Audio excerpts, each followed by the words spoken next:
그때도 세상이 놀라웠죠. 그리고 지나서 이제 핸드폰이 나옵니다. 와, 전화기를 손으로 들고 다니다니. 저희 장인어른이 말씀하실 때 처음 전화기 나왔을 때 그때 한 200만 원 주고 사셨대요. 전화기 이따만한 거, 무전기만한 거 들고 다녔던 그런 시대가 있었는데 이젠 스마트폰이 왔습니다. 그리고 또 다른 무언가가 우리에게 계속해서 다가오고 있습니다. 적응할 만하면 또 다른 게 오는데 지금 우리에게 다가온 현실은 예측이 불가능한 시대인 것입니다. 그래서 지금 시대를 뉴 노멀이라고 합니다. 표준의 경계가 무너지고 새로운 표준들이 다가오는 시대. 성경에 있던 유대인들, 이 시대의 상황들을 한번 생각해 보겠습니다. 로마의 식민지였고 이스라엘을 회복시킬 메시아를 기다리고 있었던, 과거의 영광이 회복되기를 바라고 있었던 그 유대인들에게 그들이 생각하는 메시아는 정치적으로, 경제적으로 막강함을 주고 자유함을 주는 그러한 구원자를 기다리고 있었습니다. 유대인들에게 있어서 예수님은 어떠한 모습이었을까요? 과연 표준이셨을까요? 절대 표준이 아니었습니다. 감당할 수 없는 말들을 하고 있었고 행동을 하고 있었고 불확실한, 어쩌면 유대인들에게 있어서는 불확실한 것들을 끊임없이 제시했던 분이십니다. 그 예수님을 따르는 것은 정말로 생각처럼 쉽지 않았습니다. 그런데 성경의 제자들의 모습을 보면 자신의 것을 버려두고 예수님을 따라가는, 불확실함을 따라가는 삶을 살았다는 것을 우리는 볼 수 있습니다. 세상의 표준과는 너무나 다른 예수님의 모습, 성경은 이렇게 말을 합니다. 그는 주 앞에서 자라나기를 연한 순 같고 마른 땅에서 나온 줄기 같아서 고운 모양도 없고 풍채도 없은즉 우리의 보기에 흠모할 만한 아름다운 것이 없도다. 이스라엘 백성들은 정치적으로, 경제적으로 자유함을 주고 막강함을 줄 메시아를 기다렸는데 성경은 그런 메시아를 향하여서 흠모할 만한 아름다움이 없는 분이다 라고 말을 합니다. 세상의 표준과 기준하고는 완전히 다른 메시아상을 우리에게 제시하고 있습니다. 그런데 성경은 우리에게 확실하게 세상이 줄 수 없는 표준을 제시하고 있습니다. 골로새서 1장 14절 이하의 말씀에 그 아들 안에서 우리가 속량 곧 죄 사함을 얻었도다. 그는 보이지 아니하시는 하나님의 형상이요 모든 피조물보다 먼저 나신 이시니 만물이 그에게서 창조되되 하늘과 땅에서 보이는 것들과 보이지 않는 것들과 혹은 왕권들이나 주권들이나 통치자들이나 권세들이나 만물이 다 그로 말미암고 그를 위하여 창조되었고 또한 그가 만물보다 먼저 계시고 만물이 그 안에 함께 섰느니라. 헛된 영원한 표준이 없는 인생의 삶 가운데 성경은, 하나님은 우리에게 영원한 표준을 제시해 주십니다. 예수 그리스도, 그는 우리의 구원자 되시며 우리의 창조주 되시며 그로 말미암아 모든 만물과 모든 질서가 유지되고 있고 흘러가고 있다. 바로 그분이 우리의 표준이시다라고 성경은 제시하고 있는 것입니다. 경제와 정치적인 논리를 뛰어넘는 표준, 영원히 변하지 않는 진리이신 예수 그리스도, 그분을 우리에게 나타내 주신 것입니다. 이 뉴 노멀 시대를 살아가고 있는, 새로운 표준을 세워가고 있는 이제 시대, 우리에게는 염려와 걱정이 몰려오는 것은 정상적인 것입니다. 그러나 우리는 유리한 고지에 있다는 것을 말씀드리고 싶습니다. 왜냐하면 우리에겐 이미 세상을 살아갈 수 있는 표준이신 예수 그리스도가 함께하고 있기 때문입니다. 자신들의 익숙한 표준을 따르지 않고 새로운 표준이 되신 예수를 따르는 제자들, 그 제자들의 모습을 보면서 우리는 이 뉴 노멀 시대를 살아갈 수 있는 지혜를 얻게 될 것입니다. 신이시지만 사람의 모양으로 오신 예수님, 그 예수님이 이 세상에서 어떻게 살아가셨는지 오늘 성경은 우리에게 말하고 있는 것입니다. 첫 번째로 예수님은 우리에게 분명하고도 확실한 삶의 기준을 제시해 주셨습니다. 누가복음 22장 39절, 오늘 본문의 39절 말씀을 함께 읽겠습니다. 시작. 금난산에 가시며 제자들도 쫓았다니. 누가복음은 예수님께서 인자로 오심, 사람으로 오신 부분에 대해서 강조하면서 우리에게 말해주고 있는 책이기도 합니다. 21장 37절에도 말하고 있는데요, 예수께서는 날마다 가르치시려고 성전으로 나가셨다가 저녁이 되면 감람산에 가셔서 밤을 지내셨다. 감람산이란 그 장소는 예수님께서 하나님께 항상 기도하는 장소였습니다.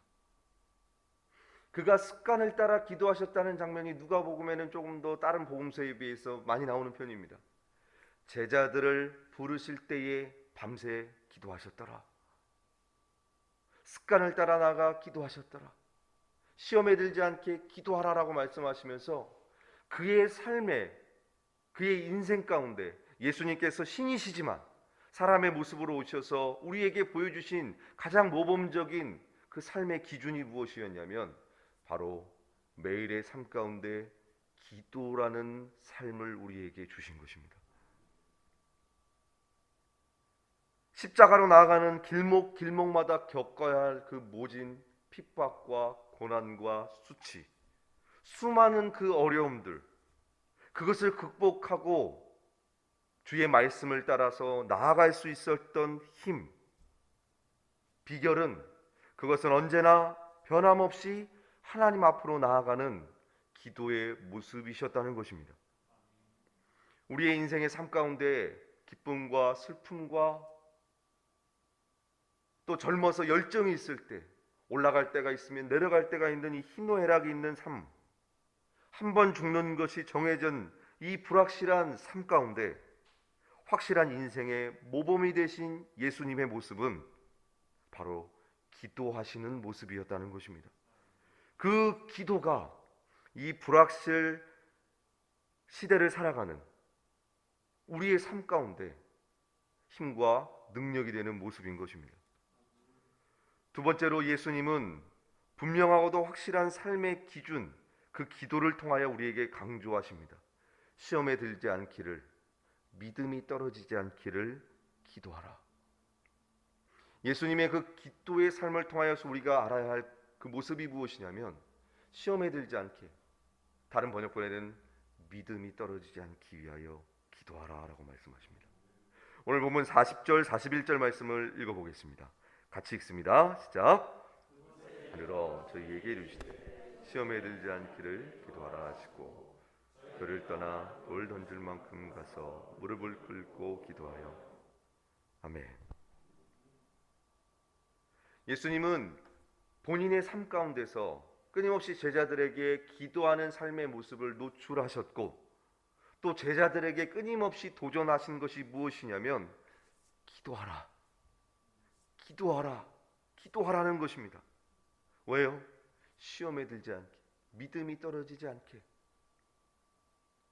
우리가 예수 그리스도를 믿지만 이 세상에 존재하고 있고 이 세상을 살아가기 때문에 실패도 경험하고요, 원일 모를 병이라는 것도 경험할 때도 있고요, 자녀의 아픔을 볼 때도 있고 사고를 경험할 때도 있습니다. 하나님의 보호하심과 은혜 가운데 있는데 어찌하여 우리에게 이런 일이 있는가? 우리도 똑같은 사람이기 때문입니다. 누구나 겪는 과정이기 때문입니다. 그런데 누구나 겪는 이 삶의 과정 가운데 그리스도인들이 세상에 있는 사람들과 다른 차이점이 분명히 있습니다. 우리는 원망과 불평과 낙심과 좌절이라는 곳에 빠져들어가는 자들이 아닌 기도를 통하여서 그 시험을 딛고 극복하는 자들입니다. 하나님의 자녀들이요, 우리의 목소리를, 우리의 음성을 들으시는 분, 하늘 아버지가 있기 때문에 우리는 기도하는 것입니다. 그래서 예수님께서는 우리에게 말씀하십니다. 너희의 믿음이 떨어지지 않기 위하여, 시험에 들지 않기 위하여 기도하라. 41절에 보면 무릎을 꿇고라는 단어가 나옵니다. 이 무릎을 꿇고 기도한다는 그 자세의 모습은 하나님을 경배하고 예배한다는 것을 의미합니다. 예수님께서는 그 기도의 본을 보이시면서 제자들에게, 그리고 오늘날 이 세상을 살아가고 있는, 연약한 삶을 살고 있는 우리에게 삶의 희망과 능력이 되는 것이 무엇이냐? 바로 기도하는 삶, 예배하는 삶이라는 것을 강조하고 계십니다. 그래서 우리가 기도하는 것입니다. 세 번째로, 우리가 예수님의 모범을 따르고 기도할 때에 하나님은 우리를 반드시 도우신다는 것입니다. 그리고 그 하나님의 도우심을 반드시 경험하게 된다는 것입니다. 오늘 본문 43절 말씀을 함께 읽도록 하겠습니다. 같이 읽습니다. 사자가 하늘로부터 예수께 나타나 힘을 돕더라. 새로운 힘을 돕더라. 예수께서 기도하실 때에 하나님은 그의 천사를 보내주셔서 그의 기도를 도우시고 그가 하나님 나라의 그 일을 완성하실 수 있도록 그 죽음의 길, 그 십자가의 길, 그 구원의 길을 걸어가게 하셨다는 것입니다. 우리가 2020년이죠. 저희 어머님이 돌아가신 지가 이제 1년이 지난 때입니다. 개척교회 목회자 사모셨고 많은 고생을 하셨어요. 그러다 췌장암이라는 게 찾아왔습니다. 암인지 모르고 딱 수술을 했는데 그때 반반이었어요. 의사가 이게 암일 수도 있고 아닐 수도 있다. 근데 개복 수술을 하시고 맞는데 췌장암이었던 거예요. 수술이 끝나고 이제 어머님이 깨어나셨습니다. 병원 복도에서 새벽이었는데 펑펑 우시더라고요. 펑펑 우시면서 아무 말도 못 하시더라고요. 옆에서 지켜보는 저도 같이 울 수밖에 없었습니다. 그러시면서 저에게 이 말을 하더라고요. 세롬아, 내가 기도해야 되는 거 알아. 하나님 말씀 의지해야 되는 것도 알아. 근데 너무 아프고 너무 힘드니까 기도할 힘조차도 안 나오더라.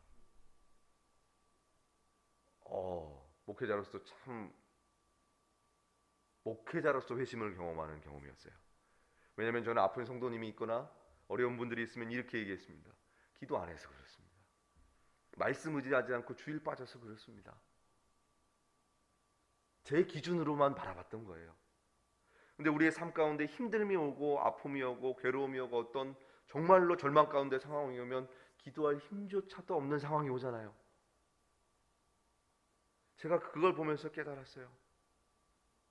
하나님이 우리의 어떠함을 보는 것이 아니라 그 절망 가운데 있는 자들, 성경에 수많은 문둥병에 있고 귀신 들린 자가 있고 죽어가는 사람이 있었지만 그들이 열심히 기도할 수 있는 상황이 아니었습니다. 혈류증으로 몇 년 동안 고생하는 그 자매의 모습들, 그때 그 사람들은 한마디 외쳤어요. 예수님 살려주세요.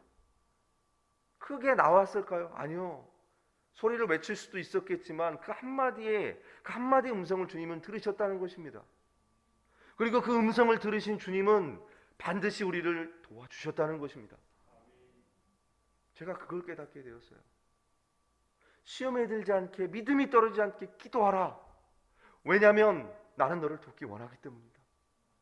나는 너를 돕고 싶기 때문이다.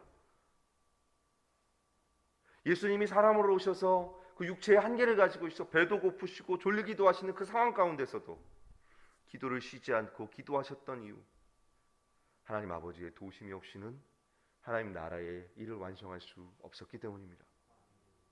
이 세상을 살아가고 있는 우리, 새로운 표준이 시작되는 이 시기, 새로운 것에 적응해야 할 이 시기, 도움이 절실하지 않습니까?